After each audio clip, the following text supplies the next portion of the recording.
Grandfather bought Toto from a Tonga driver for the sum of rupees.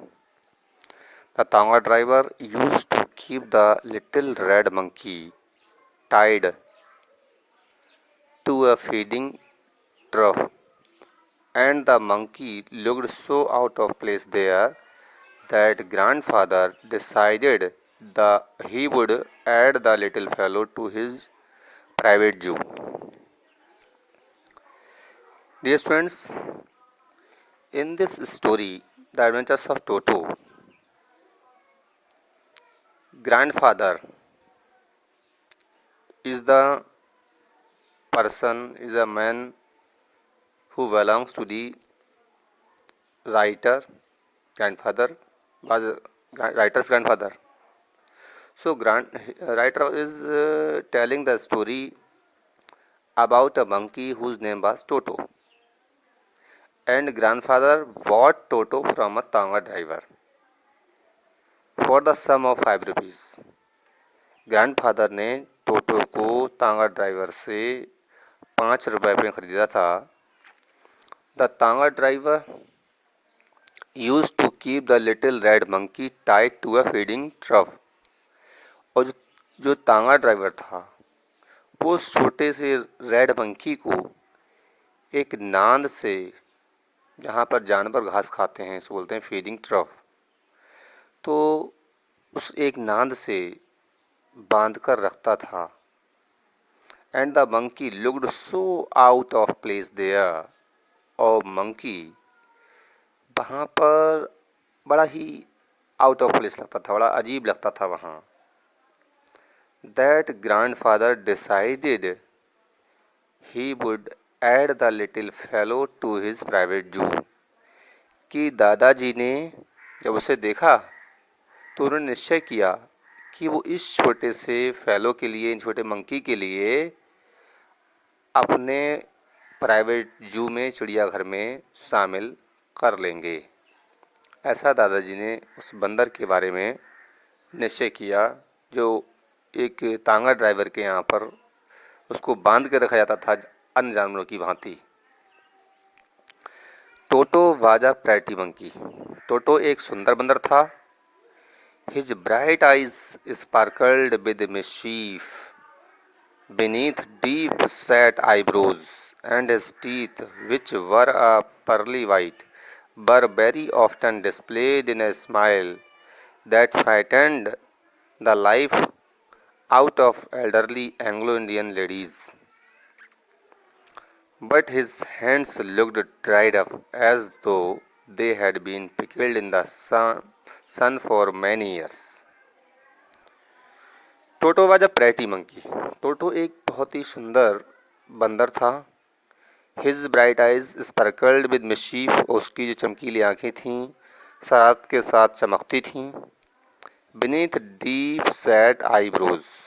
जो गहरी eyebrows थीं उनके नीचे. And his teeth which were a pearly white. और उसके जो दांत थे जो कि पर्ली वाइट, मोती जैसे वाइट हो रहे थे. बर वेरी ऑफ्टन डिस्प्लेड. वो अक्सर दिखाई देते थे. इन अ स्माइल. एक मुस्कुरान में. That frightened the life out of elderly Anglo Indian ladies. जो उम्र दराज एंग्लो इंडियन लेडीज़ थीं उनको डरा देती थीं. मतलब कुछ महिलाएं थीं जो उसके पास से होकर के निकलती थीं, तो उन एंग्लो इंडियन लेडीज़ के लिए वह बंदर अपने दांत दिखा करके उनको डरा दिया करता था. But his hands looked dried up as though they had been pickled in the sun for many years. लेकिन उसके हाथ ऐसे दिखते थे जैसे कि ड्राई अप किए हुए हों, सुखा दिए गए हों. Though they had been pickled in the sun. जैसे कि मानो उनको धूप में सुखाया गया हो. For many years. कई सालों तक. Yet his fingers were quick. लेकिन उसकी उंगलियां बहुत तेज थीं. And wicked. और बहुत दुष्ट थीं. And his tail. और उसकी जो पूंछ थी. While adding to his good looks. जबकि उसके अच्छे लुक्स को बढ़ाती थी. उसकी जो पूंछ थी उसके अच्छे लुक्स को बढ़ाती ही. Grandfather believed a tail would add to anyone's good looks. दादाजी विश्वास करते थे कि एक पूंछ किसी के भी गुड लुक्स को बढ़ाती है। Also served as a third hand, और वह उसके थर्ड हैंड के रूप में भी काम करती थी। यानी मंकी उस अपने टेल के लिए थर्ड हैंड के रूप में भी प्रयोग करता था। He could use it to hang from a branch, वह इसका प्रयोग एक ब्रांच से लटकने के लिए भी कर सकता था। And it was capable of scooping of any delicacy that might be out of reach of his hands, and it was capable of scooping up any delicacy, और किसी भी वस्तु के लिए पकड़ने में सक्षम था जो उसके हाथों की पहुंच से बाहर होती थी। यानी कोई भी वस्तु जो उसके हाथ में पकड़ में नहीं आ पाती थी, हाथों से पहुंच से दूर हुआ करती थी, वह उसको अपनी पूंछ के द्वारा पकड़ने की कोशिश किया करता था। इसलिए दादाजी कहा करते थे कि ये टेल जो होती है वो उसके थर्ड हैंड के रूप में काम करती थी। इस प्रकार से ये पैराग्राफ आपका कंप्लीट हुआ।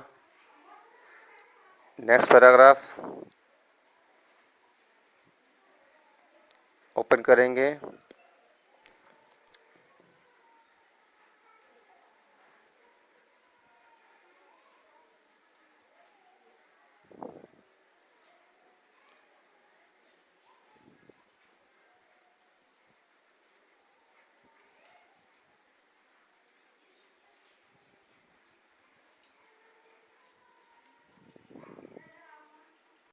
Grandmother always first when grandfather brought home some new bird or animal। दादी माँ हमेशा बहुत नाराज हुआ करती थीं, झगड़ा किया करती थीं हमेशा। When grandfather brought some new bird or animal, जब कभी दादाजी कोई नया पक्षी या कोई जानवर घर लेकर आते थे। So it was decided that Toto's presence should be kept a secret from her until she was in a particularly good mood। So it was decided, इसलिए ये निश्चय किया गया था that Toto's presence should be kept a secret from her, कि टोटो की जो उपस्थिति है उसको उससे सीक्रेट रखा जाना चाहिए। Until she was in a particularly good mood, जब तक कि वह विशेष रूप से अच्छे मूड में ना हो। यानी ये डिसाइड किया गया कि दादी माँ नाराज होंगी, बंदर को लेकर आ गए दादाजी इस बात को लेकर के। इसलिए परिवार के अन्य लोगों ने डिसाइड किया, राइटर ने और दादाजी ने डिसाइड किया कि टोटो को छुपा कर रखा जाए ताकि दादी माँ को पता ना लगे, वो नाराज ना हो, और जब उनका अच्छा मूड में हो जब वो, तब उन टोटो के बारे में बताया जाए उन्हें। ये डिसाइड किया गया था। Grandfather and I put him away in a little closet. दादाजी और मैंने put him away in a little closet, मैंने उसको एक छोटी सी क्लोजेट में, एक अलमारी में रख दिया। Opening into my bedroom wall, जो मेरी बेडरूम वॉल की ओर खुलती थी। Where he was tied securely, जहाँ पर उसे बड़ा सुरक्षित ढंग से बांधा जाता था।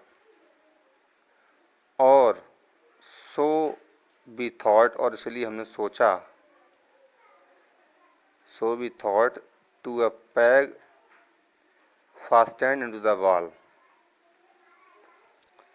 इसलिए where he was tied securely, जहाँ सुरक्षित रूप से बांध दिया गया था। और सो बी थॉट, और इसलिए हमने सोचा था, to a peg fastened into the wall, एक खूंटी दीवार में गाड़ दी गई। इन्हें खूंटी दीवार में पैग पैग में खूंटी दीवार में गाड़ दी गई, जिससे उसको बांध दिया गया था टोटो के लिए। A few hours later, कुछ घंटों के बाद, when grandfather and I came back to release Toto, जब मैं और दादाजी टोटो को रिलीज़ करने के लिए, उसको खोलने के लिए आए, we found that the walls, हमने पाया कि जो दीवारें थीं, which had been covered with some ornamental paper chosen by grandfather, तो जो दीवारें थीं, वॉल्स थीं, जिनको कवर्ड किया हुआ था, ढका गया था कुछ ऑर्नामेंटल पेपर्स के द्वारा, यानी कुछ सजावटी पेपर होते हैं, उनसे दीवार को ढक दिया गया था, जिनको दादाजी ने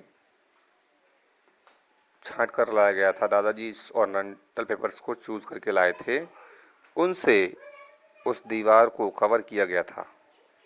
now stood out as naked brick and plaster, अब वे दीवार जो थी, नेकेड ब्रिक, नंगी दीवारें, नंगी ईंटें दिख रही थीं और प्लास्टर दिख रहा था। इसका मतलब दीवार पर जो ऑर्नामेंटल पेपर्स थे उनको बंदर ने फाड़ दिया था। अब दीवार नग्न दिखाई दे रही थी, ईंटें भी दिखाई दे रही थीं, प्लास्टर दिखाई दे रहा था। The peg in the wall had been wrenched from its socket, और जो पैग थी, जो खूंटी थी इन द वॉल दीवार में, had been wrenched from its socket, उसको भी उसके सॉकेट से हिला दिया गया था। एंड माई स्कूल ब्लेजर, और मेरे स्कूल के लिए जो ब्लेजर थी, which had been hanging there, जो वहाँ पर टंगी हुई थी, वाज इन रूट्स, उसके रूट्स में स्वतः चीथड़े कर दिए गए थे, SHREDS रूट्स। तो जो राइटर की जो स्कूल ब्लेजर थी, स्कूल का जो कोट था, जो दीवार पर वहीं टंगा हुआ था, उसको टोटो ने फाड़ करके उसके टुकड़े टुकड़े चीथड़े बना दिए थे। आई wandered what grandmother would say, मैंने सोचा कि दादी माँ क्या कहेंगी। यानी राइटर इस बात से परेशान था कि दादी माँ मुझसे पूछताछ करेंगी कि कोट कैसे फटा, तो मैं उनको क्या जवाब दूंगा। इस बात को लेकर के अब राइटर परेशान था कि क्या बहाना बनाया जाना चाहिए ताकि दादी माँ को कोट के बारे में जवाब दिया सके। इसलिए राइटर अब अपने कोट को लेकर के थोड़ा चिंतित था।